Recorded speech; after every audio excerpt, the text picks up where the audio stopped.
जब भी प्यार या बलिदान या समर्पण का हम सोचते हैं तो एक ही नाम हमारे जहन में, हमारे दिमाग में आता है, वो है माँ। क्योंकि माँ से हमारा रिश्ता ऐसा होता है तो दुनिया में किसी से नहीं होता है। क्योंकि माँ सबसे बड़ी योद्धा है। माँ हमें अपने पेट में 9 महीने रखती है, पालती है और फिर इस दुनिया में लेकर आती है। दुनिया की अच्छाई, भलाई, बुराई सब सिखाती है। माँ से बड़ा कोई शिक्षक नहीं है, माँ से बड़ा कोई दोस्त नहीं है, माँ से बड़ा कोई बलिदानी नहीं है और ना ही माँ से बड़ा कोई योद्धा है। पर आज जिस घटना के बारे में मैं आपको सुनाऊंगा, बताऊंगा, वह आपको शर्मसार कर देगी। हो सकता है ये वीडियो सेंटिमेंटल हो, आपको थोड़ा सा हर्ट करे, या फिर हो सकता है कि आप किसी रिलेटिव को अपनी शक की नज़रों से देखने लगो। अगर आप भावनात्मक हैं तो इस वीडियो को स्किप कर सकते हैं, अभी छोड़कर जा सकते हैं। नमस्कार, आदाब, सत श्री अकाल। आप देख रहे हैं प्रदीप स्टोरी। एक नई कहानी के साथ आपका स्वागत है। चैनल पर पहली बार आए तो चैनल को सब्सक्राइब कर लीजिए। गणेश जी बब्बा चले गए हैं, उनका विसर्जन हो गया है, थोड़ा दुख हो रहा है, पर क्या करें, बब्बा आते ही दिनों के लिए और उन्हें जाना होता है। चलिए कहानी शुरू करते हैं। वाक्य महाराष्ट्र के जलगांव के एक छोटे से गांव जहाड़ी का है। दिन होता है 4 फरवरी का और साल होता है 2019। गांव का एक आदमी जंगल की तरफ फ्रेश होने के लिए जाता है, क्योंकि गांव के ज़्यादातर लोग फ्रेश होने के लिए जंगल में ही जाते हैं। तो वो झाड़ियों में उसे एक पेड़ दिखाई देता है। अब वो सोचता है पेड़ को देखकर कि शायद कोई वहाँ बच्चा बेहोश हो गया, क्योंकि छोटा पेड़ था तो देखने में लग रहा था बच्चे का पेड़ है, बेहोश हो गया हो। तो वो पास जाकर देखता है। अब आगे बढ़ता है तो जो वो देखता है वो देख के सन्न रह जाता है कि वहाँ पर 13 से 14 साल के आसपास एक बच्चा होगा, उसका पेड़ था। क्योंकि छोटा पेड़ था और लग रहा था कि इस उम्र के बच्चे का ये पेड़ हो सकता है। अब वो पुलिस को फ़ोन करता है, पुलिस वहाँ पर पहुँचती है और इन्वेस्टिगेशन चालू कर देती है। ये बात गांव में फैल जाती है, क्योंकि गांव और छोटी जगह कोई भी बात जल्दी फैलती है। अब वहाँ पर रहने वाले सभी लोगों को ये पता चल जाता है कि गांव में कोई व्यक्ति फ्रेश होने के लिए जंगल में गया था और उसे एक पेड़ दिखा, और शादी पेड़ एक बच्चे का है। और पुलिस वहाँ पहुँच जाती है, इन्वेस्टिगेशन चालू हो जाता है। अब हम इस कहानी में आगे बढ़े, इससे पहले उस गांव में रहने वाले एक परिवार के बारे में जान लीजिए। ये कहानी का मुख्य किरदार है। इस गांव में एक परिवार रहा करता था, उसमें 4 लोग थे। मंगेश पाटिल, मंगेश की बहन, मंगेश की माँ गीताबाई और उसका पिता दत्तू पाटिल। अब मंगेश पिछले 2 दिनों से गायब था। पुलिस में इसकी गुमशुदगी की शिकायत थी। पुलिस वाले पहले ही कंप्लेन कर चुके थे कि मेरा बच्चा 2 दिनों से गायब है। अब पुलिस इस कटे हुए पेड़ को मंगेश की गुमशुदगी से जोड़कर देख रही थी। पर मैटर क्या था कि मंगेश 2 दिन पहले घर से गायब था, तो पुलिस को लगा हो सकता है पेड़ मंगेश का हो। असल में 2 फरवरी को मंगेश स्कूल से घर जल्दी आ गया। जो उसका टाइम था उससे वो पहले आ जाता है, बैग रखता है, कपड़े बदलता है और फ्रेश होने के लिए जंगल की तरफ चला जाता है। जब वो जंगल के लिए गया फ्रेश होने के लिए, तो अपनी माँ को बताकर गया था कि माँ, मैं फ्रेश होने के लिए, शौच करने के लिए जंगल की तरफ जा रहा हूँ। पर दोपहर से शाम हो जाती है, शाम से रात हो जाती है, मंगेश लौट कर वापस नहीं आता है। माँ बहुत घबरा जाती है, पति को बताती है, दत्तू पाटिल को। पूरा गांव इकट्ठा हो जाता है। सब लोग बच्चे को मिलकर रात भर ढूंढते हैं कि कहीं ऐसा तो नहीं वो बेहोश हो गया हो, किसी जानवर ने उसका शिकार कर लिया हो। पर मंगेश की कोई खबर नहीं मिलती है। अगले दिन परिवार थाने जाता है और मंगेश की गुमशुदगी की रिपोर्ट लिखाता है। बताता है कि मेरा बच्चा स्कूल से आया था, कपड़े बदले, शौच करने के लिए जंगल में गया और फिर लौट कर वापस ही नहीं आया। इसके बाद वो पुलिस को जो पेड़ मिला था, दूसरा पार्ट चल रहा है, उधर पुलिस एक्शन मोड में आ जाती है और सर्च पार्टी एक सर्च टीम बनाती है और इसका इन्वेस्टिगेशन और सर्च टीम चालू करती है। अब अपना काम स्टार्ट करती है। मंगेश के सारे शरीर के हिस्से जंगल में धीरे धीरे करके मिलने लगे, सिवाय एक चीज को, उसके हेड को। सर नहीं मिल रहा था उसका, और बाकी सारे हिस्से उसके मिल गए थे। असल में ये जो समय था वो मौनी अमावस्या का था। मौनी अमावस्या को डार्क अमावस्या भी कहते हैं, और इस रात का प्रयोग तंत्र साधना के लिए साधु संत तांत्रिक लोग किसी चीज़ को सिद्ध करने के लिए करते हैं, और मौनी अमावस्या कई सालों में एक बार आती है, सहयोग बहुत मुश्किल से बनता है और लोग इसका उपयोग करते हैं। अब ये समय 27 साल बाद आया था। इस समय का इंतज़ार ब्लैक मैजिक के लिए किया जाता है, और जिस तरह मंगेश के बॉडी पार्ट अलग अलग जगह पर जंगल में मिले थे, तो ये सोचकर भी देखा जा रहा था कि हो सकता है मंगेश को ब्लैक मैजिक के लिए यूज़ किया हो। अब जब ये बात गांव में पता चलती है तो गांव में डर फैल जाता है। लोग अपने बच्चों को स्कूल भेजना बंद कर देते हैं, घर से बाहर निकलना बंद कर देते हैं, कि उन्हें डर था कि कहीं उनके बच्चे के साथ भी ऐसा ना हो जाए। क्योंकि मंगेश गांव का बच्चा था, उसकी जिस हालत में शरीर के अंग मिले थे, अभी ये पक्का नहीं था कि वो मंगेश की शरीर है कि नहीं, पर इसको जोड़कर देखा जा रहा था। गांव वाले इसको जोड़कर देख रहे थे, तो गांव वाले डर जाते हैं। अब ये गंभीर मामला था, पुलिस की एक टीम बनाई जाती है और उस केस पर इन्वेस्टिगेशन शुरू किया जाता है।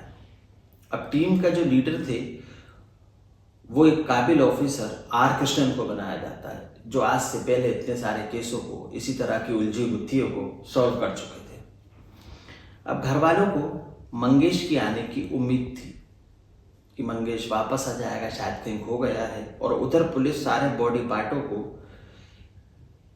जोड़कर आपस में देख रही थी और इन्वेस्टिगेशन कर रही थी। तभी उन्हें मंगेश के कपड़े भी वहां पर मिल जाते हैं। अब पुलिस ने पहचान के लिए मंगेश के परिवार को बुलाया कि भाई आप इन कपड़ों को देखिए, पहचानिए कि ये आपके बच्चे कपड़े तो नहीं है जो गुमशुदा है। तो परिवार कपड़े देखते ही पहचान जाता है कि ये तो मंगेश के कपड़े हैं, और माँ और पिता और बहन का रो रो कर बुरा हाल हो जाता है। अब माँ तो माँ होती है, माँ अपने बच्चे को पेट में रखती है, जब से उसकी भावनाएं जुड़ जाती हैं। वो 12-13 साल का बच्चा और अचानक उस हालत में मिला तो माँ अंदर से टूट जाती है, उसे संभालना बहुत मुश्किल हो रहा था। अब पुलिस डॉग स्क्वाड टीम को बुलाती है। जो डॉग स्क्वाड टीम होती है वो घटनास्थल को सूंघती है और पता करने की कोशिश करती है कि जुड़े हुए रहस्य, जुड़े हुए पार्ट्स, जुड़े हुए सबूत किस दिशा में है और कौन कातिल हो सकता है, इस टाइप में।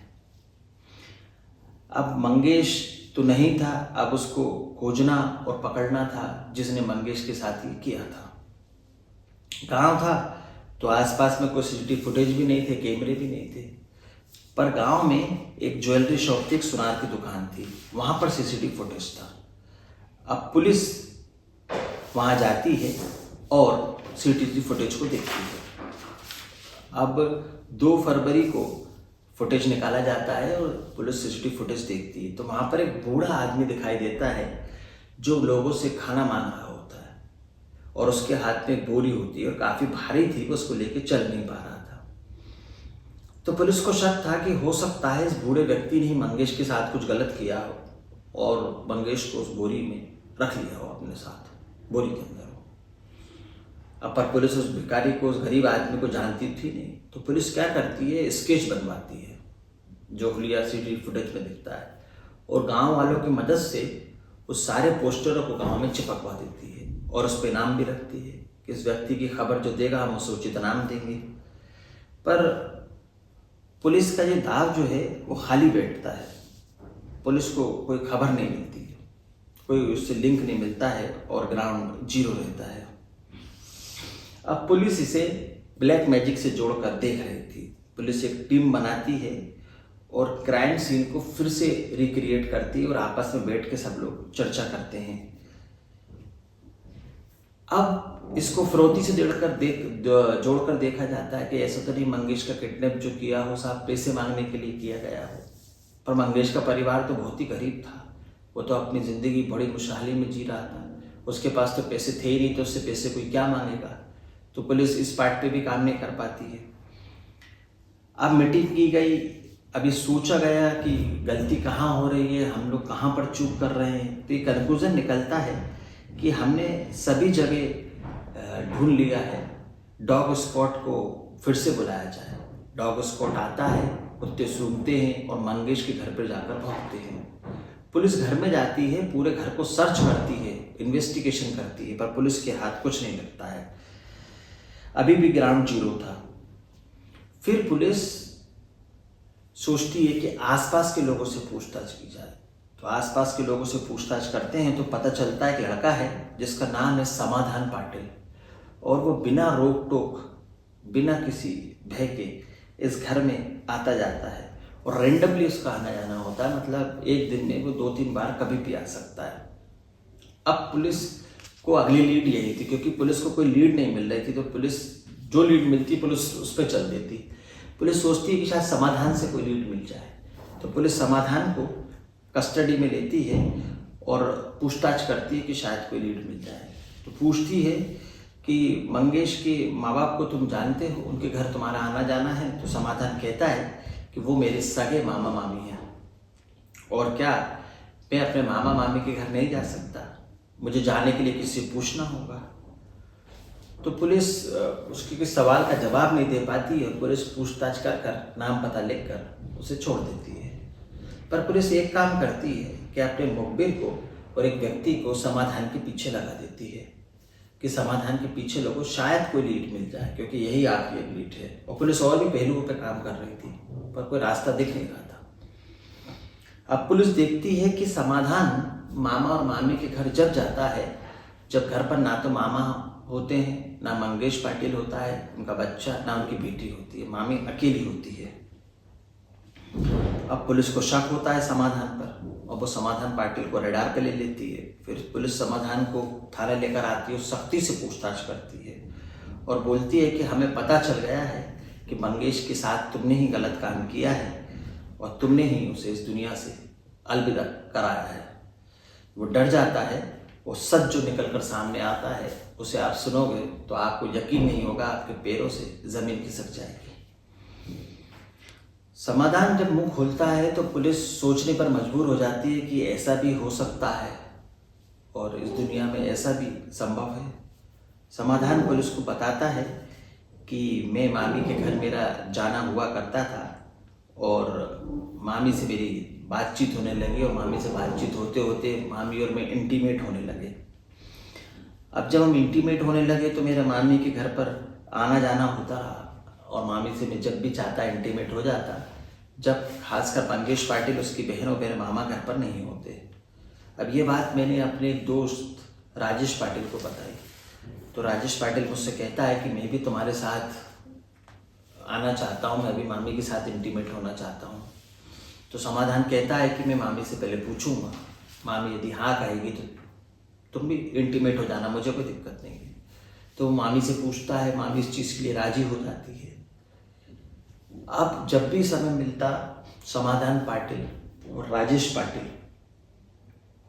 कभी अलग अलग, कभी दोनों एक साथ मामी के साथ इंटीमेट होने लगते हैं, और जब भी इनको मौका मिलता ये लोग इंटीमेट होते। सब कुछ प्लान के मुताबिक चल रहा था, जीवन सामान्य चल रहा था, जीवन में कोई उथल पुथल नहीं थी।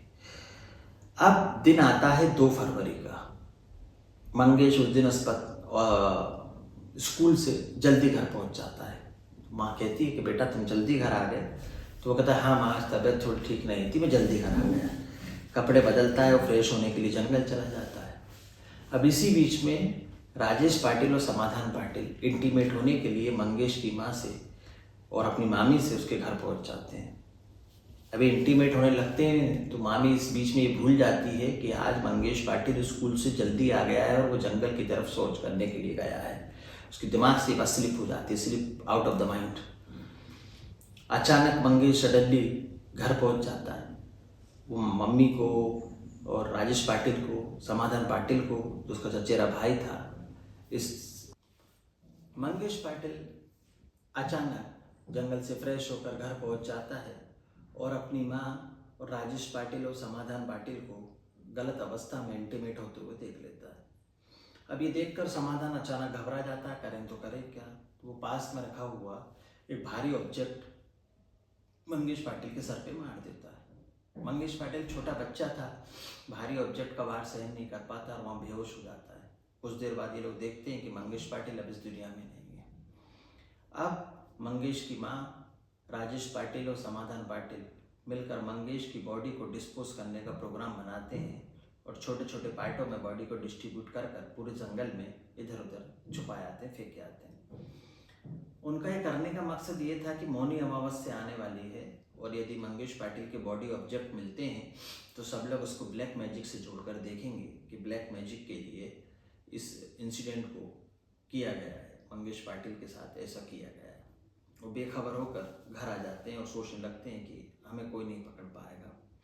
पर बोलते हैं ना कि कानून के हाथ लंबे होते हैं और बुरे काम का बुरा नतीजा।